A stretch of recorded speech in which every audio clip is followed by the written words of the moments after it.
السلام علیکم ورحمۃ اللہ وبرکاتہ۔ وعلیکم السلام ورحمۃ اللہ وبرکاتہ۔ ماشاء اللہ۔ امیر علیہ سنت معجزہ کیا ہوتا ہے؟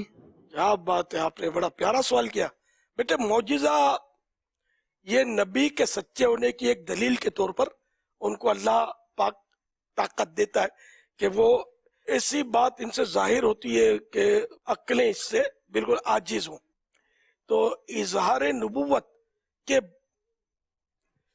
بعد جو عجیب اور حیران کر دینے والی بات کسی نبی سے ظاہر ہو اور وہ عام طور پر یعنی کہ وہ نہ ہو سکتی ہو، ایسی عادتاً اس کو محال عادی بولتے ہیں، یعنی عادتاً وہ نہیں ہو سکتی، تو ایسی بات اگر نبی سے ظاہر ہو جائے تو اس کو معجزہ کہتے ہیں۔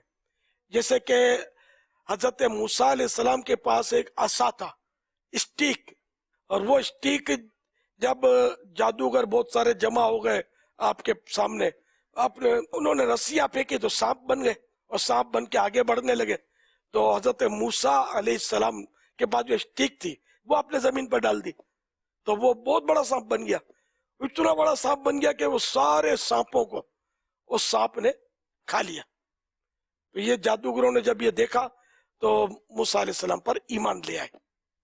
تو یہ کیا، ہم لکڑی پھینکیں گے تو لکڑی رہے گی، تو انہوں نے لکڑی پھینکی تو بہت بڑا سانپ بن گیا۔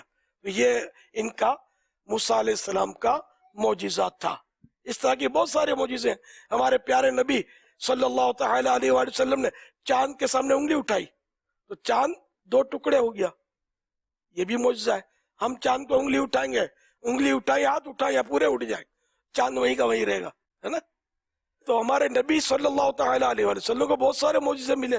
حضرت عیسیٰ علیہ السلام تو مردے زندہ کر دیتے تھے۔ جس آدمی کی ڈیتھ ہو جائے اس ڈیتھ باڈی جو ہوتی اس کو اللہ کے حکم سے حضرت عیسیٰ علیہ السلام زندہ کر دیتے تھے۔ یہ ان کا معجزہ تھا عیسیٰ علیہ السلام کا۔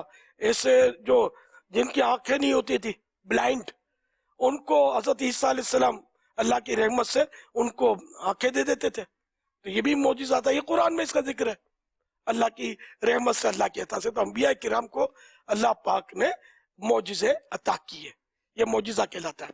ماشاءاللہ، بہت پیارا سوال کیا، شاباش۔ صلو علی الحبیب صلی اللہ تعالی علی محمد۔